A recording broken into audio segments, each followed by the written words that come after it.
Так, я сегодня вам расскажу о проекте, который мы реализуем, вот как правильно Эльдар Махмудович сказал, во многом на энтузиазме. Который проект уже длится с 1997 года, примерно вот так вот. Очень большой вклад в значительную часть вот этих книг, изданных, которые я сегодня представил. Это далеко не все, что мы издали. Это где-то, наверное, еще около половины столько же я не принес сюда. Внесла Лилия Фанилина, которая, значит, ввела в научный оборот с помощью меня,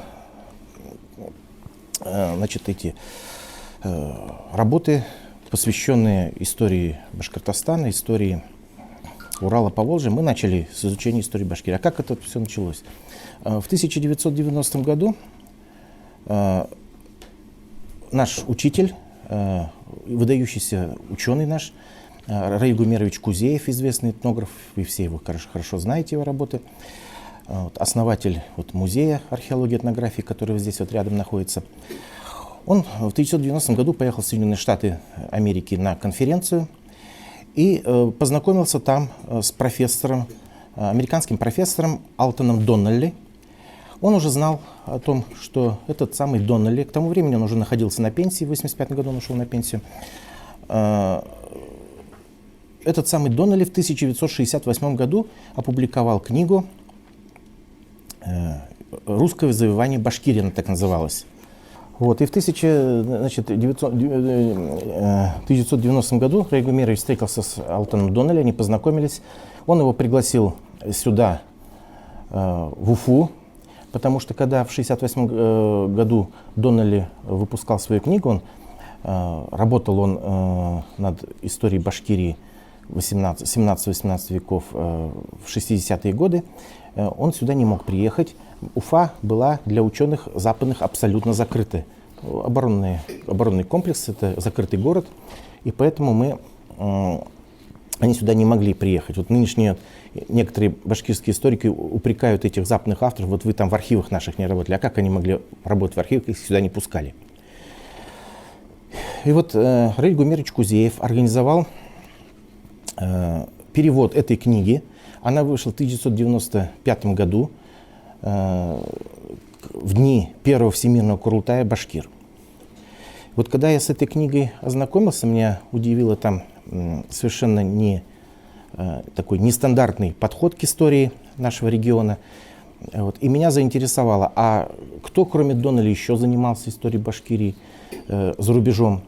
Какие там концепции, какие там подходы? И вот с этого, в общем-то, момента начался мой интерес к этому.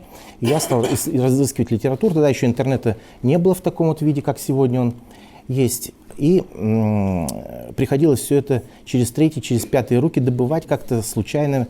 Вот. И передо мной открылся целый такой неизвестный совершенно мир. Имена людей, которые занимались, оказывается, в дальнем зарубежье долгие годы, десятилетиями, оказывается, нас они изучали, мы о них совершенно ничего не знали. Мы не знали названия этих работ, мы не знали сами эти работы, мы не знали имена этих людей. И я вот решил эти работы начать вводить в оборот, знакомить нашего российского читателя, потому что и в России они тоже не знакомы, не только в Башкирии. И оказалось, что это целый совершенно неизвестный пласт. Вот я вам просто представлю, чисто для ознакомления, вот, оказывается, нас изучают даже в Японии. Вот несколько лет назад вышла книга «История Башкирии», с 1552 года, с момента присоединения Башкирии до середины 12 века на японском языке. Вот, пожалуйста, я могу показать вот иероглифы. Вот. Это история Башкирии, вышедшая в Саппоро, в Японии. Значит, автор этой книги, японский историк Коити Тоякава, он сюда приезжал несколько раз, или правильно говорить по-японски, Тоякава Коити, у них, как у венгров, сперва фамилия, потом имя называется. Работал тоже он в архивах.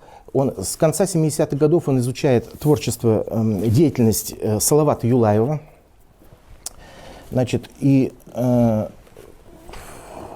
сейчас он готовит, как он мне говорил, книгу про Салавата Юлаева и готовит, значит, книгу по истории Оренбургской экспедиции. Историкам кто, наверное, знает, что это такое. Вот. То есть совершенно неизвестный человек, который в Юго-Восточной Азии печатает работы о Башкирии, о нас. Он, значит, ну, они, к сожалению, только на японском, большинство его работ выходит на японском языке. Такая японская особенность такой японской историографии, что они вот печатаются в основном на своем языке. Вот я могу тоже показать недавнюю тоже работу итальянского историка Марко Натализи. Эта работа посвящена Пугачевскому восстанию, то есть которая проходила на территории в основном нашей Башкирии. Вот здесь, пожалуйста, тоже на итальянском языке нас описывают. Вот такого рода их работ очень много. Дальше я вот потом еще не скажу. Вот и первые мои работы, которые я выпустил с коллегами, это были переводы с английского языка. Вышли, я вот не взял ее сегодня, в 1997 году, книжечка, где мы издали переводы западных историков о башкирском национальном движении и образовании Башкирской АССР. Это были работы таких известных крупных историков Ричарда Пайпса, который, оказывается, начинал свою карьеру, известно, он недавно умер, это был последние 80-е годы, он был советником президента Рональда Рейгана по Восточной Европе. А вот начинал он свою карьеру, научную карьеру профессора Гарвардского университета, он начинал с изучения Башкирии. Вот это валидовское движение образования БССР. Он встречался с Заки Валидовым, и у него еще в 50-е годы первые работы на эту тему вышли.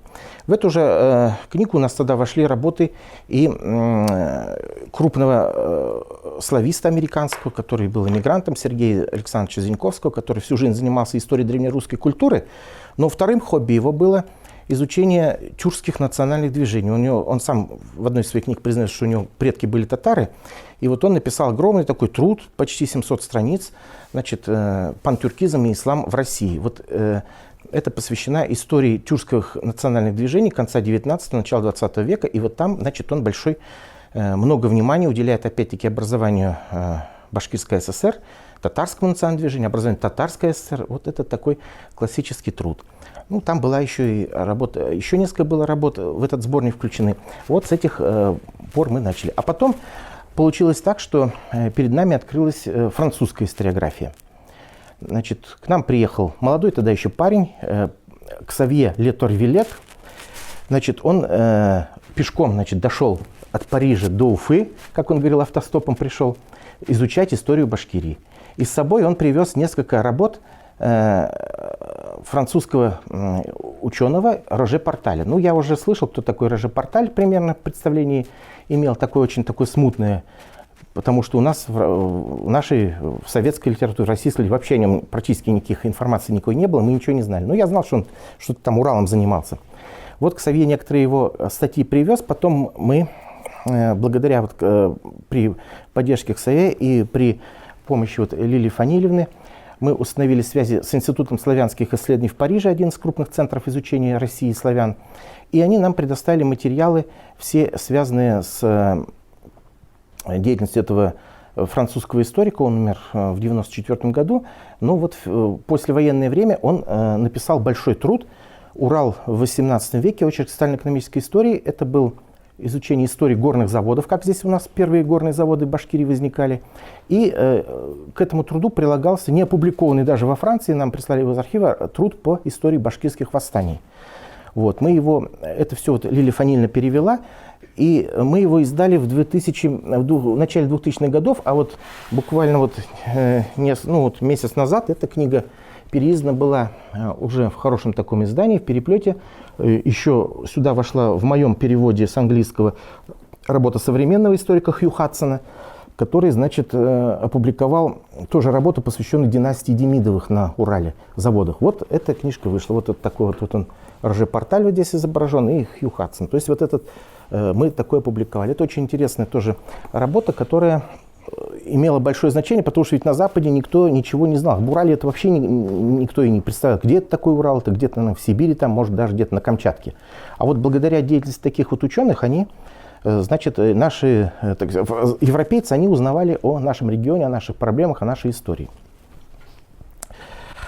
В дальнейшем мы с Лилией Фанильевной подготовили еще несколько работ, в которых я хочу остановиться кратко, потому что сегодня у нас несколько такое ограниченное время, я уж поэтому так несколькими беглыми мазками только расскажу. Это, значит, работа очень интересная, получившая такое, широкий такой резонанс вызвавшая работа французского путешественника, журналиста Поля Лаббе. Он в 1898 году приехал к нам в Башкирию, значит, и он приехал в Уфу и сказал, что его цель – это изучить народы, которые не затронуты русским и европейским влиянием. Вот ему губернатор уфимский сказал, говорит, езжайте, говорит, в юго-восточную Башкирию, там, говорит, живут башкиры, которые вот в глухих лесах, и вот он туда поехал к ним. Это примерно территория Ишимбайского района нынешнего, вот эти вот деревни он написал. Вот. Но предварительно он ехал же он на дрожках, на Тарантасе, и вот он предварительно заехал в Казань и описал татар. Это вот башкиры, это вот из его книги, это вот башкиры. Вот он показывает, как вот они, вот это кочевье башкирское, это на территории Шимбайского района, это конец 19 века. Да, вот это вот казанские татары, вот татарские муллы. Он, значит, приехал, и он даже поучаствовал на татарской свадьбе. И все это описал вот в этой книжке. Вот, и вот он, я небольшие фрагменты прочитаю, вот, и что он это самое говорит, что татарские женщины, говорит, преимущественно толстые, вот он так описывает. Но, говорит, татары толстых женщин любят. И, значит, у них глаза живые, с хитринкой, а ресницы и брови накрашены. Зубы они чернят, а руки красят хной. Конец 19 века, Казань. Женщины занимаются домашним хозяйством, рукоделием. Они постоянно пьют чай, едят жирную пищу и сладости, от чего сильно толстеют и потому стесняются выходить на улицу. Но татары, как, впрочем, и русские купцы, любят упитанных женщин. И вот он, у человека, значит, которого он остановился, вот татарин, он говорит, да, говорит, моя жена толстая, но вы знаете, когда очень любишь женщину, чем ее больше, тем лучше. Это так вот татарин объяснил Лаббе. Татары носят белую и голубую рубаху, он туда что-то описывает, как вот они одеваются. Вот. Подружился он с учителем одной из татарских школ в Казани. Здесь он, значит, тоже вот описывает, как они... Он дома у него побывал, описывает интерьер дома.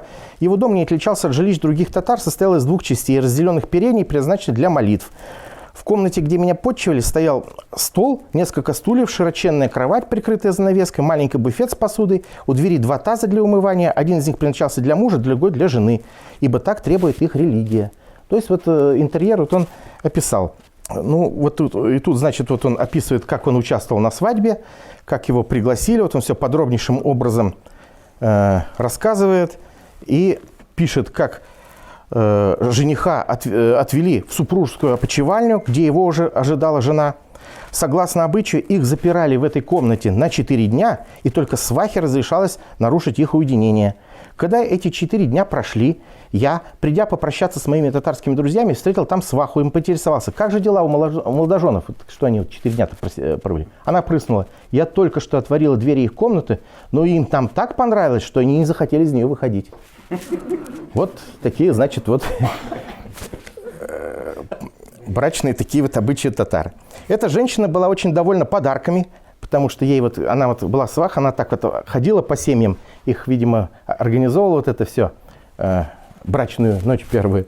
И получен 7 жениха. Молодой человек был богат, и она уже предложила ему свои услуги на тот случай, если он решится взять вторую жену. То есть она сказала, вот первую жила, вторую, говорит, будешь брать, меня опять приглашай. Вот, потому что ей за это все платили.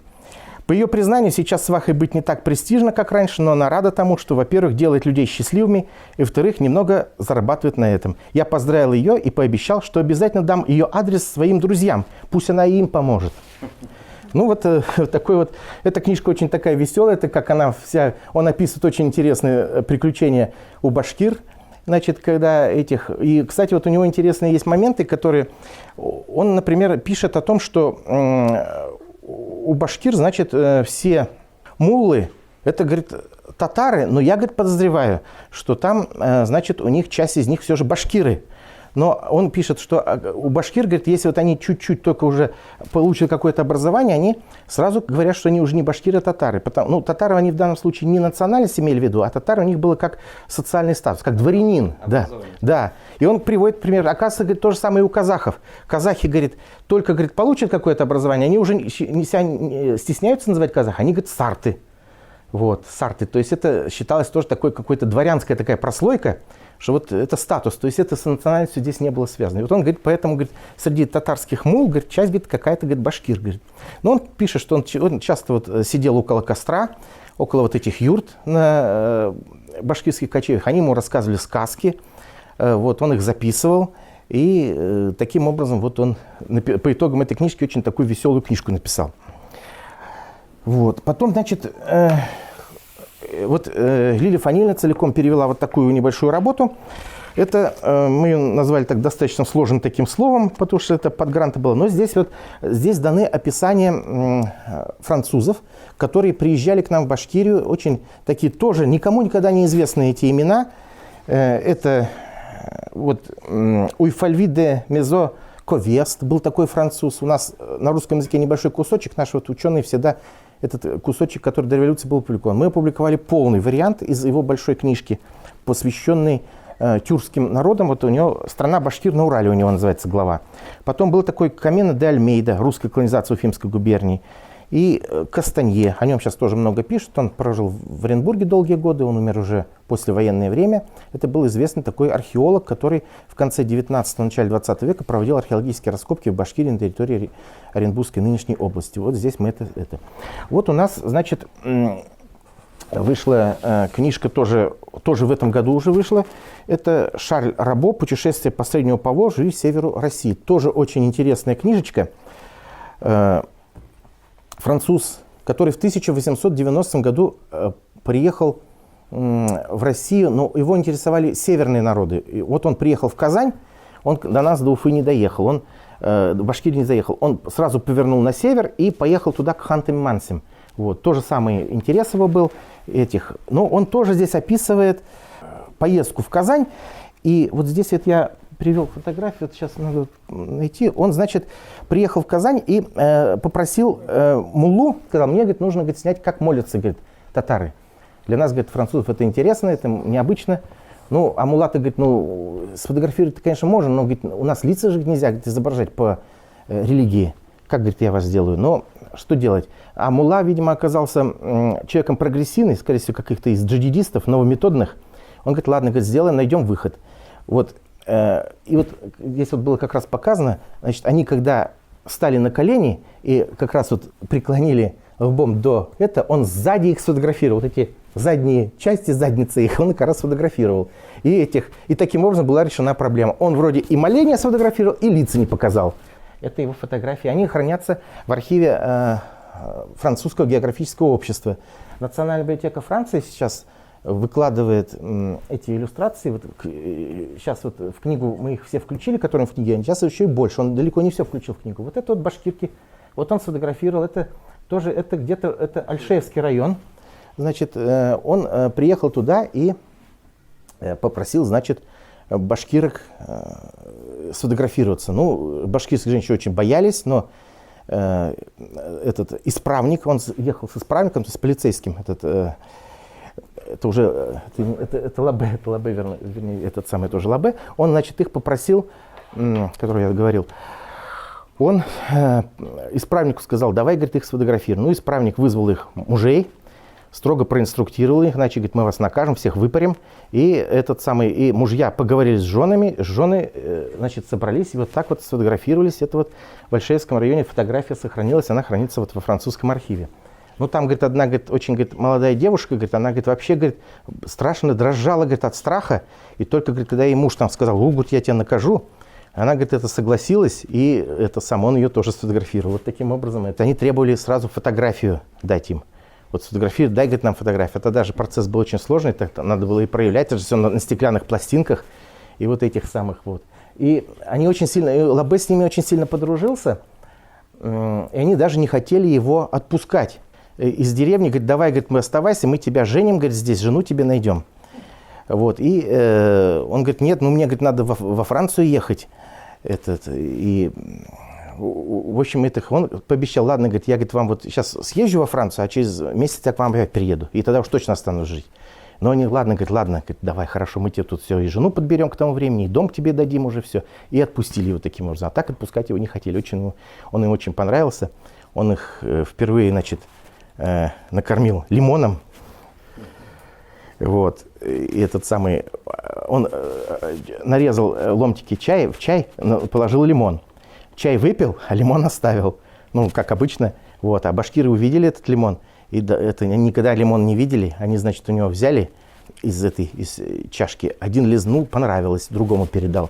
Тот тоже лизнул, тоже понравилось. Так вот вся деревня полизала этот лимон. Он говорит, спасибо. Говорит, в общем, у них он стал очень большим другом. Он записывал их, фольклор, значит, слушал их музыку. И, в общем, эти сказки все. Вот он говорит, я, говорит, все записал, говорит, сказки и все прочее. В общем, такие очень большие друзья, они разъехались. Это было так вот ситуация слабая.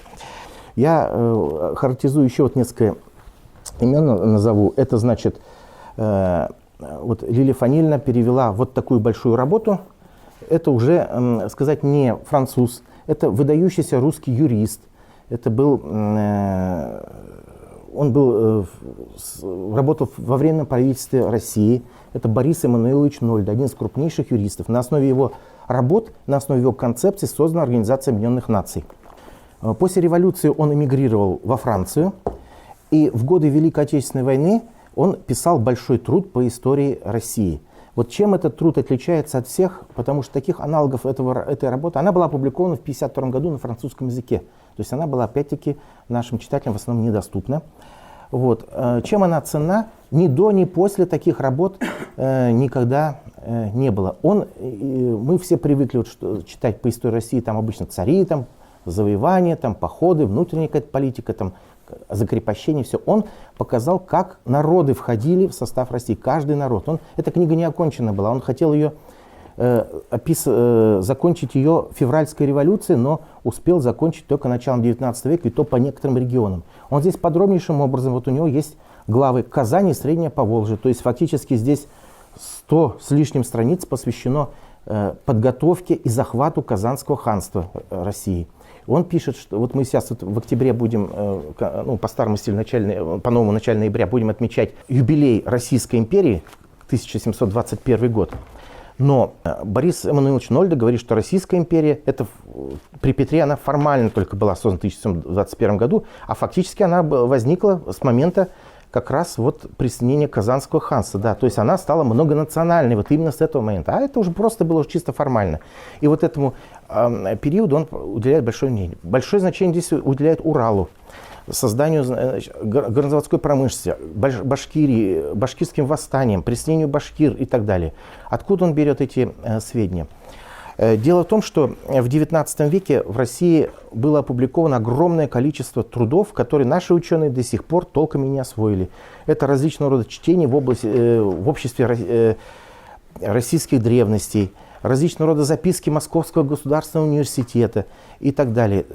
Это многотомные такие работы, выходившие в XIX веке, там огромное количество документов. Вот наши ученые эти документы толком и не изучили. Вот Нольде, он прошерстил все эти тома. Каким-то образом он во Франции это нашел. Значит, и вот на основе этих огромного количества документов, которые вроде опубликованы, но ученым нашим не были известны, он построил вот эту свою книгу. То есть, казалось бы, все под рукой, а вот никто эти документы не трогал. Они в московских библиотеках они были у нас сейчас, и они сейчас, правда, разложены. Но Google их все оцифровал, и они все эти документы есть сейчас. А вот тогда вот и получилась такая очень интересная книга. Это, конечно, очень выдающаяся работа, аналогов, которые не имеет это в России. Я вот еще немного остановил. Да, мы ее 2 раза вот переиздали, вот это вот недавнее, последнее издание. Значит, и я вот еще немного не упомянул здесь об одной еще работе, которую я вот сегодня не принес сюда. Это книга Пьера Шарля Левека, которую Лилия Фанилина тоже перевела, она тоже очень объемистая книга. Кто такой Пьер Шарль Левек? Значит, по приглашению Екатерины II, по рекомендации Дидро, сюда к нам, значит, в 80-е годы 18 века в Петербург для преподавания различного рода предметов в кадетском корпусе приехал француз Пьер Шарль Левек. Это был крупный историк. До этого у него были труды, посвященные, многотомные труды, посвященные античности, средним векам. Это был, то есть, человек, владевший методологией. А у нас в то время историков в России тогда еще не было. Историческая наука была только-только зародилась, европейского типа. Вот. А в Европе она уже была сильно развита, там уже были и методы все разработаны, и концепции, все. Чего этого у нас ничего не было. Мы учили историю очень своеобразно. Вот Ломоносов написал историю России, но он в основном историю Киевской Руси охватил. У Ломоносова было четкое представление, как писать историю. Историю надо писать только хорошие вещи. А вот все, что плохое, это надо умалчивать. Надо героическое прославлять вот так вот. Вот. То есть Ломоносов, если со своими физиками, химиками там, в Академии наук он дискутировал нормально, а вот как только там заходили вопросы по истории, когда немцы, которые были в Академии наук, Российской Академии наук, они говорили, что ну, так нельзя делать, только хвалить все, надо же историю объективно изучать, и положительное, и отрицательное, и так далее, и так далее. Вот у него был такой посох у Ломоносова, он их всех колотил там этим посохом, вот у них дискуссии проходили в основном в избиении. Ломоносов был человек крепкий, северянин, да, он их вовсю колотил. Особенно вот, историка Миллера немецкого, о котором дискуссии у них шли долгие годы с Ломоносовым. Вот. И вот как раз вот Левек приехал и написал, здесь он прожил где-то примерно 7 лет в Петербурге, и он написал шеститомную историю России, которая неоднократно потом переиздавалась, последнее издание было в 1812 году. Фактически основоположником русской исторической науки, можно сказать, был, на мой взгляд, был Левек. Потому что мы знаем, что привыкли считать, что это Карамзин, но все вот эти историки 18 века, Карамзин и прочие, где-то до середины 19 века, они создавали историю России неполную. Они на каком-то месте обрывали. То умирали, в основном кто-то не захотел дописывать ее. Вот полную историю написал только Левек. Он написал ее от Рюрика до Павла I, то есть до своей самой современности. Поскольку он писал все очень объективно, без всяких там... без всякого квасного патриотизма, то Екатерина II, прочитав первый том его истории, он был переведен на русский язык, из этого шеститомника был переведен первый том, она посмотрела и сказала, ну это натуральная, говорит, скотина, говорит, так и есть. И она прямо так и написала, это есть в литературе, и больше ее запретили, переводить ее запретили. Эту историю России, она была переведена только несколько лет назад одной московской фирмой, которая издала ее в таком подарочном исполнении, там, с телячьей кожей, с золотым тиснением, стоимостью 100 тысяч рублей. Вот. Ну, желающие могут приобрести. Тираж 80 экземпляров. Вот. И к этому шеститомнику были сделаны, Левек написал 2 тома дополнительных. Это была этнография народов России. И вот что он там, то есть он собрал, он никуда не выезжал, то есть он общался с учеными, первые тогда публикации, которые только появились, вот он все это обобщил, и получилась этнография, он почти все народы России, которые были тогда известны, изучены, он в этой книге изложил. Вот Лилия Фанильна ее как раз перевела, там с подробными моими комментариями. Он начинает, ну если вот русские ученые просто так вот, как вот, особенно вот эти экспедиции, вот они поедут в деревню, вот эту деревню приедут, опишут ее, дальше в следующую деревню пишут, опишут. То есть вот такое чисто описательное. То Левек уже, имея весь комплекс этих материалов, он их описал, эти все народы прямо с самого, так сказать, от первобытных до современных. Он был, скажем так, концепция эпохи просвещения, она предусматривала эволюцию человека, что человек происходит от дикого, первобытного, идет к цивилизации. И вот он начал описание, вот в этой книге он описывает народы России не так, как по деревням, как на Айсе, а он начинает с Курильских островов, где вот эти аборигены, это айны, были, они, значит, предки, вернее, до японского населения Японии нынешней, они были на стадии первобытного общинного строя. Вот они он описывает, там, поймают кита, значит, или кита выбросят на берег, и вот они, значит, прыгают там от счастья, там целую неделю у них праздники, и они потом несколько месяцев его едят мясо. И вот он дальше описывает другие народы. И вот он доходит там уже до самых западных, там развитых уже, но он... А вот татары у него оказались посередине. И вот там интересные очень пророческие вещи пишет про татар, что татары находятся вот на этой линии цивилизационного развития посередине. И вот он, заметив вот это, что татары очень образованные, что у них муллы образованы, что у них, ну, сами знаете, что ислам, он требует обязательно грамотности, то есть какие-то навыки чтения, и статистика это хорошо показывает, что и даже татары были зачастую и в 19 веке, и в начале 20 века даже образованнее русских. То есть грамотность была обязательным, скажем так, условием. Вот. И он говорит, что у татар, значит, очень такое достаточно большое будущее. Они пока находятся на средней стадии развития, но у них, в общем-то, есть перспективы дойти до цивилизованных, имеется в виду, до уровня тех европейских народов, которые были, уже считались самой вершиной цивилизации. То есть, и вы сами видите, что, в общем-то, прогноз и вот эта концепция Левека, она сложилась. Можете сравнить вот татар 18 века, что было, и какие сегодня. Это действительно модернизированная такая современная нация и продолжает очень бурно так развиваться. То есть это концепция Левека. Вот. Значит, еще вот мы такую работу перевели, тоже это не зарубежный автор, это малоизвестный историк Эмилий Васильевич Бретшнейдер. Это русский историк, он долгие годы прожил в Китае, в посольстве работал в китайском. Я ее перевел, вот эту работу с английского. Он печатал в основном на английском языке по какой-то причине, хотя язык науки в то время был французский, но он почему-то предпочитал на английском. Английский в то время такой был маргинальный язык, не науки. Наука вся была на французском. А вот он написал на английском. Вот он написал такой труд. Это, если его так охарактеризовать примерно общими словами, это, скажем так, монгольское завоевание, взгляд из Китая. Он на основе китайских источников описывает монгольские завоевания. Это труд историко-географический. Сам труд, конечно, вышедший в 80-е годы 19 века, он уже, конечно, устарел, но ценность сохраняют его многочисленные комментарии, которые он дает объяснение на всех населенных пунктов. Вот эта ценность, значит, сохраняется вот в этом плане, что многие населенные пункты, которые он сумел дешифровать в древнекитайских источниках, они вот им впервые дешифрованы, и наука, в общем-то, их признает. Несколько лет назад, когда вот я эту книгу издавал, я отдыхал в санатории в Петербурге, я сходил на могилу, она находится в Смоленском лютеранском кладбище. Это совершенно такое заброшенное, закрытое кладбище, мрачное. Там великие люди похоронены. Там Бартольд похоронен, выдающийся тюрколог, выдающийся востоковед, сделавший огромный вклад в арабистику, в исламоведение, в историю тюркских народов. Тоже известный ученый. Его в советское время собрание сочинений его большое издано, огромные такие тома. Вот. Я побывал на могиле его, Бретшнейдера, и вот издал тоже вот его работу. И сказать, последний такой блок, который я хотел бы рассказать, что вот наш проект, он охватывает историю Урала-Поволжья, историю народов Урала-Поволжья с середины где-то 18, наверное, 17 даже век и до современности.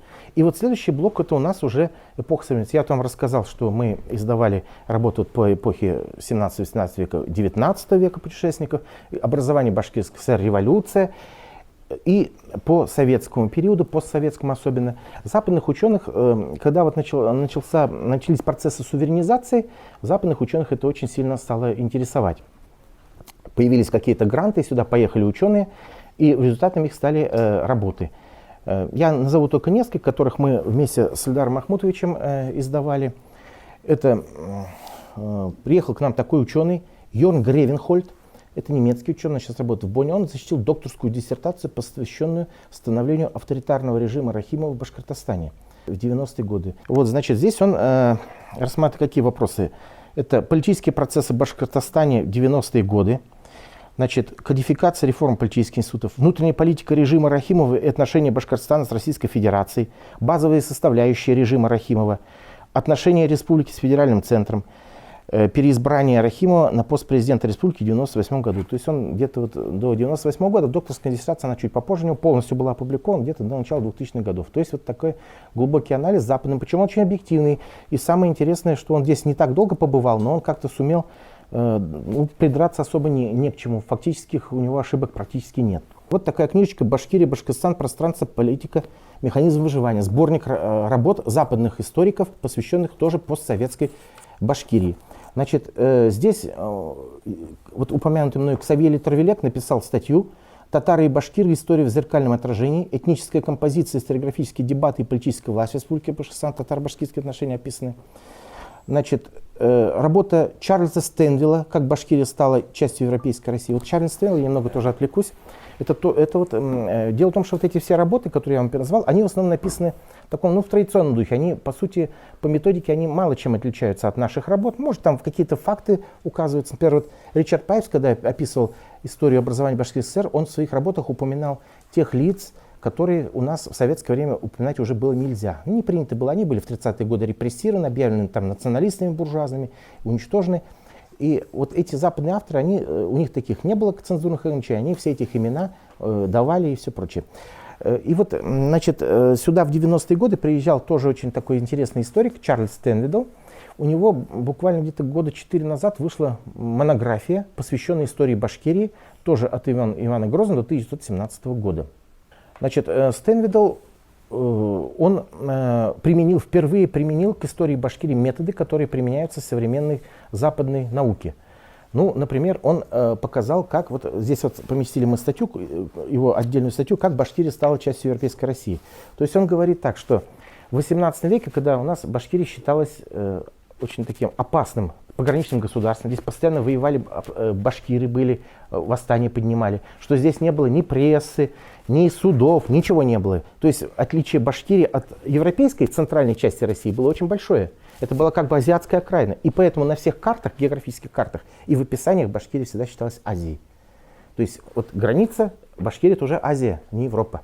Но когда в 19 веке здесь были проведены реформы Александра II, здесь было введено суды, как в европейской России, значит, адвокатура была введена, появились газеты, журналы, значит, книги стали выходить.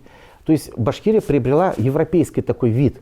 Интеллигенция появилась у нас своя первая, вот краеведы особенно этим изучают. Вот Башкирию стали уже относить к Европе. Границу Азии и Европы сдвинули на восток. То есть сама географическая граница не ушла, а вот культурная граница Башкирии оккультурилась, стала культурной, она уже стала Европой. Вот это называется, такое направление называется ментальная география или ментальная картография в западной науке, когда мы изучаем вот какую-то территорию, как она у нас меняется в мозгах. Она никуда не уходит, на месте стоит, но вот она может менять свое культурное наполнение. Вот это тут Чарльз Стенвидл, он писал книгу, она пока еще не переведена. Вот. Здесь очень интересную работу опубликовал Дэниэль Шефер. Дэниэль Шефер — это тоже американский историк, он молодой достаточно, 64-го года рождения. Да, он здесь был, значит, приезжал сюда. Он написал докторскую диссертацию, она, к сожалению, тоже пока не опубликована, посвященная образованию Башкирской ССР. Он работал в нашем архиве национальном, здесь на Карла Маркса, работал в партийном архиве, работал в казанских архивах и в нескольких московских. Вот такая у него большая диссертация. Вот. И здесь он описывает, как была образована граница между Татарстаном и Башкортостаном. Вот у нас часто бывает сегодня, говорят, что она субъективна, вот захотели, там как-то провели, поэтому там часть татар оказалась там, часть башкир там, вот это все неправильно, советская власть вот так нарезала. Вот в действительности это было не так. И сейчас современные исследования уже показывают, тоже зарубежные, и вот часто следует, что прежде чем нарезать какие-то границы, всегда правительство, оно не просто так вот в один день взяло и утром приснулись и давайте начертим вот так границу. Нет, там проводились специальные исследования. Этнографы выезжали туда, изучали, историки изучали. То есть что-то более-менее как-то это делалось на научной основе. Конечно, на контактной зоне нельзя определить точно, поделить там татар на башкир. Ну, в контактной зоне всегда это смешано. И культура, общий язык во многом сходится. Вот то, что, поэтому это, ну, тем не менее, вот как-то постарались более-менее. То есть это все, то есть это была не... Экономическая причина послужила. Да. Вот.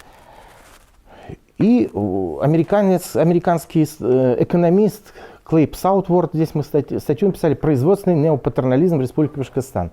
Американский экономист, тоже относительно молодой, Клейб Саутворд, у меня здесь даже фотография, вот такой парень. Он приехал сюда писать докторскую диссертацию. Он посетил 6 предприятий промышленных, это было 90-е годы, 6 промышленных предприятий Башкирии. И, значит, его тема была, как предприятия выживают вот в эти годы, 90-е годы кризиса, когда не платили зарплату. Вот. Он для этого устроился на завод. Неэпичный, он не пишет какой. Один, говорит, он на 2 заводах поработал в Уфе, а второй, говорит, один завод, говорит, белого кирпича, другой красного кирпича. Завод, говорит, который был южнее. И вот он там простым рабочим работал. Я, говорит, мне, говорит, директор разрешил ходить, я, говорит, все ходил, все спрашивал. И вот он там подробно описывает.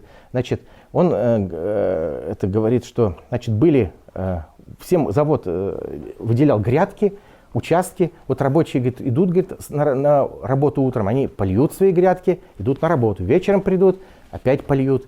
Вот, значит, он там все подробно описывает, как вот, значит, это все происходило. И он посчитал, что урожай, говорит, люди, говорит, у нас, говорит, у них в Башкирии, говорит, хранят, говорит, в гаражах. То есть собранный урожай, морковку, там, картошку хранят в гаражах. А как, говорит, это я вычислил? Говорит, я, говорит, взял, подсчитал число гаражей у работников завода и сколько у них машин. И оказалось, машин-то меньше, а гаражей больше. Отсюда, говорит, значит, гаражи используются больше как под склад. Вот. Ну, вот такие вещи, он говорит, что, говорит, эти, говорит, рабочие, говорит, во время обеда, говорит, курят, говорит, матерятся, говорит, рассказывают всякие, говорит, анекдоты, говорит, похабные, говорит. Вот, я, говорит, это, вот он все подробно так описывает, вот у него, это была такая диссертация вот этих, вот он кусочек ее, диссертация тоже, насколько я знаю, не опубликована, вот кусочек он ее изучает и показывает, что на одном заводе, значит, директор постоянно ездил в Уфу, требовал деньги, денег не получал, ничего не, все разваливалось. А другой директор плюнул на всю Уфу, говорит, и сам стал заниматься бартером, сам нарезал участки рабочим, чтобы их как-то уберечь с голода. То есть вот он показывает, что две модели экономического развития. Один надеялся на власть, а другой на власть не надеялся, уже сам решил спасать своих рабочих. Вот он все это подробно описывает. Да, вот здесь интересная работа Дмитрий Горенбург. Дмитрий Горенбург — это тоже наш соотечественник. В 1979 году он в детском возрасте его родители увезли по линии еврейской миграции в США. Он сейчас стал там интересным политологом. Он опубликовал работу, которую часто сейчас, в моем переводе она была опубликована, ее сейчас часто цитируют. Это называется «Башкиры, татары и обратно». Татары, башкиры? Да, татары, башкиры. Да, вот так называется. Значит, он рассматривает население северо-западной Башкирии. Значит, он как рассматривает? Он говорит, что вот этничность, оказывается, менялась у населения. Значит, сперва оно было башкирским, потом, значит, оно через некоторое время стало татарским, потом опять башкирским. А он от чего это, говорит, делает? Потому что власть дает некоторые привилегии. То есть, когда власть давала привилегии, скажем, башкирам, все хотели записываться башкирами. Численность башкир росла, численность татар падала. Тут потом, говорит, власть уже не стала интересоваться в определенные периоды. Вот неинтересно и все. Татары, значит, стали опять расти, башкиры стали падать. И вот эти вот колебания, говорит, в течение 20 века некоторые, говорит, люди 3 раза меняли свою национальность. Вот он эти подробно процессы рассматривает. То есть даются какие-то привилегии, начинается процесс, облегчается все, и начинаются эти колебания. Вот. Это тоже очень интересная работа. Это говорит о том, что вот сегодняшние дискуссии, они не совсем тоже верные, потому что они всегда учитывают вот эти вот нюансы.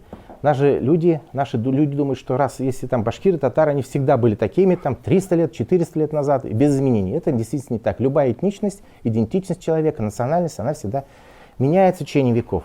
Термин может и остаться, а вот наполнение этого термина непонятно. И когда вот, например, говорят, что при переписях там вот, что там были деревни татарские, башкирские, это, мне кажется, должны заниматься историками. Мы же сегодняшняя перепись, которая готовится, эта перепись, она должна оценить сегодняшнюю идентичность. Как сегодня люди считают, а как они там, кто они там были 300-400 лет назад, 100 лет назад, это пусть занимаются историей. То есть это вот эти дискуссии, которые, я считаю, что эти не совсем верные. То есть идентичность, она меняется, вот это надо учитывать. И еще вот я хочу рассказать, вот Ильдар Махмудович тут книжку Ланкиной сделал. Ланкина защитил докторскую диссертацию, сравнительный анализ местного самоуправления в Башкирии, в Татарии и в Осетии, кажется. Тоже такая девушка молодая. Она вот недавно, у нее несколько лет назад ребенок появился. Она родилась в 1971 году в Ташкенте в семье дипломатов. Она долгие годы прожила в Индии с родителями. Потом она уехала в Англию. И там она защитила диссертацию как раз по нашей теме. Она занималась проблемами местного самоуправления. В Уфу приезжала, да, и вот написала такую работу. Здесь тоже такие интересные бытовые подробности из жизни Уфы. Сейчас мы, вот еще вот я укажу вот книжку. Башкирская академия наук издала вот такой сборник. Это вот здесь наши работы, которые я раньше переводил. Вот, я скажу, что эти работы не всегда, вот особенно по анализу режима Рахимова, они при власти Муртазы Губайдулловича, здесь их не всегда удавалось опубликовать. Это было очень такое достаточно жесткое преследование. Эти работы приходилось печатать нам за пределами, даже в Казани, например, в Москве что-то делалось. Вот. Но ситуация изменилась, и вот в 2014 году Башкирская академия наук вышла ко мне с предложением эти работы переиздать. те, которые нам в свое время запрещали. И вот эти работы здесь как раз мы часть некоторых работ переиздали, которые были посвящены вот как раз постсоветской истории Башкирии. Через несколько дней выйти должна еще одна книга, посвященная английским путешественникам XIX века. Там 3 английских путешественника будут, которые приезжали в Уфу, в Башкирию в XIX веке. Тоже там интересные бытовые подробности. Приезжал к нам сюда, вот один из них я перевожу, переведенная книжка Уильяма Споттисвуда. Это английский выдающийся физик и математик XIX века. Он потом, после того, как, через несколько лет после того, как побывал в Уфе, он был избран президентом Лондонского королевского общества. Вот, а сюда он приехал в рамках своих путешествий по России. И вот он приехал в Уфу, его здесь очень сильно, крепко, так интересно принимали. Он познакомился здесь с жителями Уфы. Вся Уфа сбежалась. Это был 1856 год. Это буквально через год после окончания Крымской войны, военных действий между Англией и Россией. Но, тем не менее, то, что он враг вражеской страны, его никто здесь не воспринимал. Вся Уфа сбежалась на него посмотреть. Значит, проход, говорит, не давали, говорит, никуда. Жила у нас некая англичанка здесь в Уфе, он называет, это семья Бертран.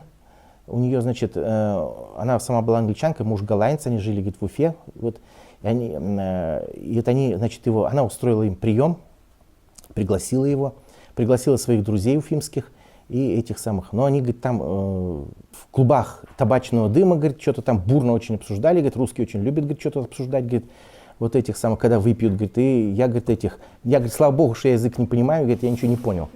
А потом их все отговаривали, что, говорит, вы, говорит, они же на Тарантасе ехали, вот этот Споттисвуд говорит, вы, говорит, поедете, разбойники, говорит, у нас везде, говорит, здесь, около Уфы, говорит, будьте осторожны. Ладно, говорит, вот на нас, говорит, несколько раз нападали, Бертон говорят, мы, говорит, выезжали несколько раз, а это Споттисвуд, с вами что-нибудь случилось? Нет, говорит, все обошлось. Ладно, говорит, и со мной тоже обойдется. И вот этих самых, ему эти Бертоны порекомендовали способ, вот если на вас нападет разбойник, говорит, вы должны взять с собой большую вилку для говядины. Споттисвуд говорит, я, говорит, так посмотрел, передо мной, говорит, лежал большой кусок мяса, и в него была как раз вот эта вилка воткнута, я так посмотрел на нее сочувственно. И, говорит, и взять табакерку с табаком. Вот когда, говорит, на вас, например, разбойник, говорит, один ваш товарищ должен, говорит, бросить в глаза ему табак, этому разбойнику, а вы, говорит, должны ему в лицо вилкой ткнуть. Вот. А спутник этот тоже англичанин, Споттисвуд, говорит, а зачем проблемы-то такие? У нас же револьверы есть, зачем нам вилки, табак этот? Тут, говорит, что тут началось, говорит, все, говорит, эти русские, говорит, начали шуметь, говорит, да как, говорит, у нас, говорит, в России не принято, говорит, если один человек нападет, сразу его стрелять, это ж только группа, говорит, у нас законы, говорит, нельзя убивать человека, даже если он разбойник. В общем, говорит, началась, говорит, дискуссия, я, говорит, слава богу, говорит, быстрее, говорит, ушел, говорит, это и больше это, в общем. И вот тут, значит, ему пригласили, он просил переводчика.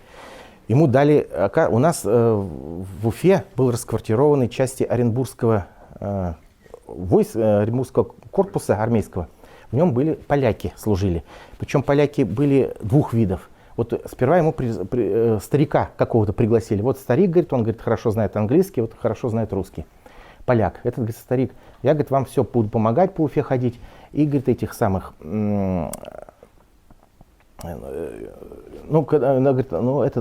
Споттисвуд говорит, давайте, говорит, нас нужно, говорит, познакомить нас с губернатором, нам документы нужно получить у губернатора. А старик сказал, нет, я, говорит, никаким губернатором я не буду иметь дела. Вот я в своем комментарии расшифровал, что этот старик был участник восстания 1830 года, вот в Польше было восстание, он сюда был сослан, поэтому он не хотел иметь дело.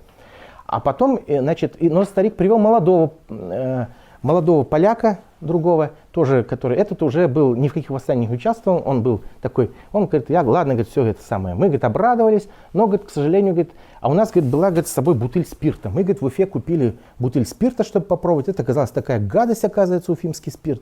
Но наш этот, говорит, молодой этот поляк, которого к нам приставили для перевода, он быстренько этот спирт выхлестал и, говорит, стал болтать, говорит, с утра до вечера всякую несуразность, мы ничего не смогли у него понять. Как в Уфе, говорит, куда идти, что, кому идти, ничего не знаю. Он, говорит, не в невменяемом состоянии, говорит, был все дни. Вот. Потом он, значит, пошел на лавки, которые были в гостином дворе, описывает. там, говорит, в лавках ничего, говорит, в Уфе, говорит, ничего такого экзотического не продают. Все, говорит, товары поступают из центральной губернии, из московской губернии. Лимоны, говорит, очень дорогие. Вот там, я сейчас не помню цену, но достаточно, говорит, такой, говорит, сморщенный, такой не первой свежести лимон, говорит, очень дорого продавали. В общем, вот. И потом он поехал, он там описывает, как они выехали. Они выехали с территории где-то примерно, я вот скажу сразу, что я во всех своих книгах, которые посвящены путешественникам, я очень подробно комментирую. Я по топографическим картам, по различного рода источникам стараюсь расшифровать любые упоминания. Вот они говорят, вот мы проехали по такой дороге, мы проехали мимо речки, речку не называют. Я смотрю по картам, значит, как это, что это речка сегодня. Приехали в деревню какую-то, я пишу, сегодня эта деревня такая-то, такого-то района Республики Башкортостан, условно скажем так. Вот, то есть все проехали какой-то холм, там, какой-то дом заехали. Вот, ну, вот такой подробный комментарий в России практически не бывает сегодня, как я стараюсь сделать, потому что это, это иначе неинтересно. Названия какие-то, такой перечень названий никак ничего не говорят. А вот когда их привяжешь уже к современности, вот, и я вот расшифровал, что вот этот Спотисвуд, он поехал, значит, по улице, где-то в районе улицы Зои Космодемьянской, в районе улицы Малой Школьной, вот где-то вот это вот такие, это вот, значит, юго-восточная часть Уфы. Да, и где-то. И по Оренбургскому тракту они выехали дальше. Вот это вот все это. И вот последний проект, который мы сейчас закончили, это книга Войцеха Заянчковского. Вот она в оригинале. Это польский автор. Значит, это дипломат польский. Он, значит, несколько лет был послом Польши в России. Он приезжал сюда, выступал в Башкирском государственном университете. В настоящее время, с 2018 года, он является послом Польши в Китае. В 90-е годы он защитил докторскую диссертацию. Вот, и на основе этой докторской диссертации опубликовал вот эту книгу. Ну, переводится примерно так. «В поисках собственной идентичности. Башкирская, бурятская и татарская интеллигенция и национальный вопрос в Российской империи и в СССР». Эта книга, значит, посвящена роли интеллигенции в формировании современных наций, в формировании вот этой культуры, развитии культуры, сохранении культуры. Ну, вы все знаете, что, естественно, у любого народа всегда занимается сохранением культуры эта интеллигенция. Ну, вот как вот вы здесь сидите, вот вы занимаетесь этих. Большая часть вот колхозников, там, рабочих, они этим не занимаются. Это, конечно, занимается интеллигенция. Она изучает литературу, изучает историю, формирует ее, потом внедряет ее в массы и так далее. Вот. И вот эта история, значит, он написал с конца 19 века до где-то конца 90-х годов 20 века. Вот эта книжка. Здесь вот он, вот видите, вот деятели он публиковал. Здесь кто у нас вот есть? Вот Заки Валидов у нас есть, Мухамеджаб Бурангулов. Вот он описывает их деятельность, их роль в формировании. Значит, Мирсаид Султан Галиев, известный татарский революционер. Сатлык, один из учителей Заки Валидова. Вот Галимжан Ибрагимов. Вот он всех их изучает, их роль в формировании этих. Он описывает именно формирование национализмов. Ну, в западной литературе слово национализм, оно имеет не так, как у нас сегодня такое плохое отрицательное значение, он имеет значение этнический патриотизм. То есть националист в западной литературе это человек, который борется за культуру, за развитие культуры, языка своего собственного народа. То есть ничего в этом плохого нет. Вот отрицательные коннотации на Западе имеют там нацизм, расизм, вот это вот. А национализм у них положительный. Вот здесь он постоянно на каждой строчке упоминает национализм, культура национализма, история национализма. Это значит, то есть это нормальное, как положительное явление. Мы сейчас эту работу перевели, сейчас вот будем ее искать, значит, издателя, искать возможности ее издания в России. Тоже, в общем-то, очень достаточно интересно. Здесь он применяет тоже к нашей истории, он применяет методы современной западной политологии. То есть это практически никем тоже, это будет очень полезно для наших ученых посмотреть, как можно к нашим реалиям применить передовые научные методы, которые имеются в современной мировой науке. Вот таких работ, как я говорю, пока еще очень мало, где бы теоретические наработки западной науки, они были применены бы вот сюда. Ну, вот, наверное, вкратце, вот что я могу сказать, потому что об этом можно жить очень много, о каждой книге очень может подробно. Я о некоторых книгах рассказал на YouTube, я такой небольшой YouTube-канальчик завел, несколько таких лекций по каждой книжке сделал. Вот, ну вот примерно вот такая ситуация. То есть мы впервые вот, совмещаем вот это, устанавливаем мостки между нашими республикой, нашей наукой, нашими культурами западными, и таким образом, в общем-то, стараемся перенять их опыт, показать, как нас воспринимают там. Вот меня это интересует в плане именно взаимовосприятия культур. Тема очень модная сегодня в мировой науке и в российской, как нас воспринимают там, как мы воспринимаем Запад там или европейскую. Ну вот в таком вот основном духе, что я вам хотел рассказать. Сейчас вот татарские краеведы очень много документов, просто миллионы, приказная изба там поднимают, просто все переворачивается, корни меняются, взгляды, там вот эта большая работа идет. Ну, во-первых, ревизия, поэтому, конечно, иностранцы где-то, может быть, какую-то колоратуру добавят, но они плохо знают, потому что им не были доступны архивы. Ну, я здесь уже говорил, что, значит, как ситуация была. После того, как Хрущев побывал в США в 1959 году, значит, было подписано соглашение об обмене научными сотрудниками.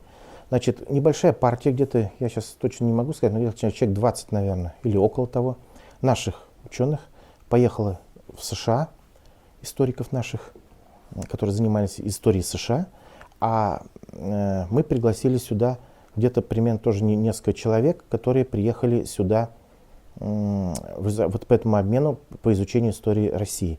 Я здесь вот не принес еще одну, нет, еще одну не принес работу, у меня очень большой том вышел. Там, значит, приехали сюда вот Ричард Пайпс, который я говорил, в Москву приехали. Я еще раз говорю, Уфа была закрыта абсолютно для иностранцев. Как оборона, здесь сюда никто не приезжал, их не пускали. Вот, Ричард Пайпс приехал. Среди тех, которых я вот перевел, большая книжка Джона Александера, это Канзасского университета профессор, он сейчас на пенсии, он написал 2 тома, посвященных Пугачевскому восстанию, на английском языке вышли. Вот я их перевел несколько лет назад, сейчас они переизданы. Значит, и вот как раз и Доннелли приехал сюда. Он работал под руководством выдающегося советского историка, декана исторического факультета Ленинградского государственного университета Мавродина. И это был научный руководитель. И, естественно, вы правильно говорите, что это, во-первых, был первый опыт этих, с них много требовать нельзя. И вот ранние работы, вот, например, работа Стейнвилла, Шефера, которых я вам называл сейчас, они основаны на очень обширном архивном материале. Те работы, они были очень ограничены. У Доннелли не было такой, что-то, там были ограничения. Вот у меня здесь вот даже вот Хадсона, работа, вот, которая опубликована вот в этом сборнике, вот, опор Хадсон, вот он, Хью Хадсон, он посвященный Демидовым. Он нашел, он сам пишет здесь, я, говорит, нашел документы по Демидовым, 18 век, а он работал, значит, в начале 80-х годов уже, американский историк, он тут пишет, что мне их не разрешили скопировать в нынешнем российском государственном архиве древних актов, то есть 18 век. Ну, вот такие были определенные ограничения. Вот. Это был, естественно, первый шаг. Требовать от них, естественно, от этой работы, которая написана в 60-е годы, конечно, нельзя требовать. Сравним с нашими работами 60-х годов. Мы благодарны этим авторам тем, что они впервые познакомили западный мир вообще с существованием, что такое вообще Башкирия, какая история Башкирии. Да, там масса неточностей и прочее, но общую канву они эти, и иначе потому что просто это все неизвестно. Ведь для западного обывателя, для широкого запада, это либо все русские, вот 100% русские, либо это начиная где-то от Нижнего Новгорода и восточно, это одни татары. Вот. То есть все не русские, это татары. Вот. Поэтому вот сейчас, кстати, вот начался год, с начала марта начался перекрестный год регионов России и Франции.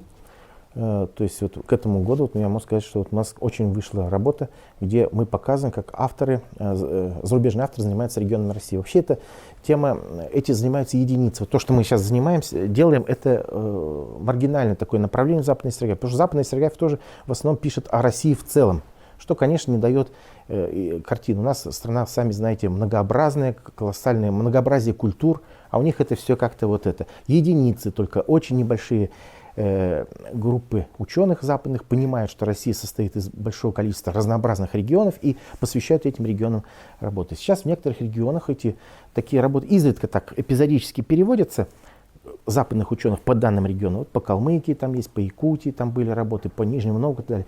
Но вот целенаправленно и последовательно это занимаемся вот наш проект. Наш, я сказал, проект не имеет аналогов в России. Мы по истории Башкирии, Урал-Поволжья фактически большую часть работ западных, я вам говорил, что еще эти восточные нам ведь еще они совершенно практически неизвестны, как это японская. Есть турецкая историография, есть в Японии очень мощная тюркология, монголоведение очень мощное там, но они вот печатают в основном на японском языке. Изучают тюркологию очень сильно развита, например, на Тайване, в Южной Корее, тоже есть центр такие. Вот, нам пока еще мало что известно, это уже для последующих. А сколько еще в архивах хранится? Вот эти фотографии, которые здесь были, это из архива французского географического общества, который Лабе. Но вот я посмотрел, уже после выхода этой книги, появились новые фотографии по Башкирии, по башкирам, которые, например, Национальная библиотека Франции выкладывает. И что-то там, и в архивах, наверное, еще масса не опубликовано. Потому что им это совершенно не надо, это для них совершенно регион, совершенно для них интересно. Они там десятилетиями, столетиями лежат эти документы какие-то. И их еще следующим поколениям уже исследователям предстоит это все раскопать. И там, наверное, очень интересные вещи можно найти. В Китае тоже очень есть тюркология. Я не знаю, насколько она, в каком я сам не такой, не углубленный такой тюрколог, я уж так уж это касаюсь в меру своих научных интересов, так углубленно я не могу сказать. В Китае тоже есть и тюркология. Вот это по Синьцзян-Уйгурскому району, там они вот изучают, там эти есть работы. По монгольским, очень много там по монгольским завоеваниям там работы ведутся, очень этих по монголо-татарам вот этим, эпоха Чингисхана, там эти есть. Но там, конечно, все это, надо сказать, и политизировано. Китайцы ведь считают Чингисхана своим, они рассматривают его как основателя монголо-китайской империи. И действительно, там же империя Юань была. Значит, по поводу книг из последних книг, что можно еще приобрести? Дело в том, что мы книги это издаем в издательстве, в московских и петербургских издательствах. Эти издательства такие, они это специализированные, они малотиражные, поэтому они, как правило, в Уфу они не поступают. Это в основном Дмитрий Буланин был, вот раньше издавать, сейчас уже там все распродано наше. Вот издательство Олега Абышко, вот Брит Шнейдер, издан еще там не все работы принес. Вот последнее время я последний год сотрудничаю с петербургским издательством Алитея. Вот это можно через интернет, там в Озоне можно, там в Лабиринте. Непосредственно в самой издательство Алитея, у них без наценки будет там подешевле можно, пересылка только. Вот. То есть сюда они в Уфу не поступают. Это вот в интернете есть, пожалуйста, заказывайте вот из последних работ 20-21 годов. Вот это можно взять. Брит Шнейдер еще есть. Вот. То есть вот Рабо есть. Вот сейчас вот ближайший, я сказал, уже где-то в начале апреля выходит сборник «Англичане едут по России». Вот этого Споттисвуда, который в Уфу приезжал, где пытался с вилкой защищаться от разбойников. Вот это вот все, книга где-то в начале апреля она выйдет. Многое, конечно, предстоит сделать. Я смотрю, что казанская наука, она, конечно, опережает. Вот я скажу, что определенные условия, что в Казани у нас был жесткий авторитаризм, в Казани был просвещенный авторитаризм, это, конечно, повлияло сильно. И те темпы, которые Татарстан развивает, те деньги, которые закачиваются туда, из центра и так далее, они, конечно, влияют. А наука там действительно, вот я смотрю, даже по территориально, вот наши историки... Экономика наука, да, но не история. Казань по истории провальна, 17 век. Даже дивизии не подняли по своей губернии. Это понятно. Вот есть же еще в целом аспект российский. Там, например, есть журнал об империи, который... Да, журнал об империи такой в Казани существует. Он, конечно, казанской науки никакой, это как некий такой анклав, островок. Там, конечно, высочайшего уровня, мирового уровня, посвященный по теории империи, выходят статьи. Там у них международная редколлегия, они собрали всех ученых мирового уровня по теории империй. Всех зарубежных, наших, всех сильнейших журналов. Но он, конечно, казанской науки никого, он просто территориально находится в Казани. Вот. Наши историки, я скажу, что мы теоретически очень сильно отстаем. Мы не знаем даже простейшие вещи, как эволюция этничности, как менялась национальность в процессе эволюции. Вот мы это не понимаем ничего. У нас Поэтому и пишем, что вот ищем. Вначале надо архивы поднять, они не подняты. Согласен, но видите, архив тут, один момент. Вот когда перейдет перепись, вот я, когда мы видим, там, значит, там в 18 веке фиксируется, вот там, скажем, башкиры и татары, но в действительности ведь это было не так. То есть этничность для государства тогда была, национальность для государства мало тогда интересовала. Их интересовало сословие, их надо, и государство интересовало на предмет того, платишь ты налоги или нет. Вот это интересовало. А какая-то национальность, это совершенно, от этого деньги не идут никак. И поэтому, когда вот мы говорим, это, скорее всего, механизм проходил так, что переписчик приходил и говорит, вот вы платите налоги, значит, там, или какие-то земли владеют, вот вы башкиры, там, условно, скажем так. Вот. А никогда не сдавал, кто вы по национальности, потому что люди бы просто не поняли, и государство это не понимало тогда. И многие не нужно было. Западные исследователи тоже в то время Тоже. также не разбирались. Да. Кто вы? Ну, я вот так. Да. Но сейчас это есть уже, вот я говорю, работа Дэниеля Шефера, вот этого последних работы, скажем так, последних лет 10-15, там уже эти работы правильно поднимаются, правильно ставятся, и попытки это делаются. А вот когда вот, например, как национальность, когда вот уже вот эта сословность ушла уже, и когда стали искать национальность, это было, значит, переписи, которые конца 19-го, начала 20 века. Это классический случай, описанный в этнографической литературе, хрестоматийный случай. Это было в Полесье, Польше было, в белорусском Полесье, где вот, это Чернобыльская катастрофа, в Польше, на Балканах это было. Вот приходит переписчик, кто вы по национальности? А люди говорят, мы тутошние, мы местные. То есть они не понимают, что такое. Белорусы, ведь белорусы тоже ведь искусственно, как и многие народы, искусственно знают. Они спрашивают этих белорусское население нынешнее, кто вы? Мы тутошние. Ученые объясняют, нет, вы белорусы. Да никакие мы белорусы, мы тутошние, мы местные, мы всегда здесь жили. Вот. То же самое, когда в Средней Азии, когда проходило, там же этих узбеков, таджиков, туркменов, тоже не было. Они всех и спрашивали, кто вы? Мы мусульмане. Вот. Это потом уже, есть интересная еще работа французской исследовательницы Жюльен Кадио «Лаборатория империи». Она на русском языке вышла несколько лет назад. И вот там она подробно описывает, как этот процесс происходил. Как ученые, какие дискуссии были среди ученых, как эти народы формировались сперва в умах ученых. Потом, как это объяснялось народу, как это пропагандировалось, что вы уже не мусульмане. Религия же запрещена в советское время уже, все. Значит, вы должны быть узбеками, вы должны быть таджиками, вы должны быть туркменами, вы должны быть казахами. Вот это все подробно, это долгий процесс был. И причем люди быстро овладели. Вот сегодня скажи людям, что вы никакие не узбеки, вас никогда... Вы раньше были мусульмане, не было узбеков. Они разорвут же на куски. Вот на Кавказе особенно такое дело бывает. Вот этот процесс был. У чешского, я уж так несколько углубленно захожу, у чешского историка Мирослава Хроха есть концепция возникновения национализма, функционирования нации, 3 этапа. Первый этап, значит, люди едут в экспедицию, ученые, собирают там костюмы, фольклор записывают, сказки, это первый этап. Вот привезли все, костюмы грязные, вот они их помыли, лапти грязные, они их отмыли, заштопали, выставили в музее. Вот чистенькое все лежит, вот они показывают, вот это вот народу показывают. На втором этапе они это внедряют, выпускают альбомы по этим, книги фольклорные, и народу засылают в народ. Люди читают, скажут, так вот мы какие, оказывается, вот у нас какой фольклор, а вот у нас какая национальность, оказывается, а мы же были тутошние, здешние. Нет, оказывается, мы вот такой национальности. Второй этап. И третий этап уже люди, когда овладевают этими массами, и уже у них возникает национальное движение на этой почве. Вот 3 этапа национализма Мирослава Хроха, известный такого теоретика. Потом им говорят, мы лучше остальных.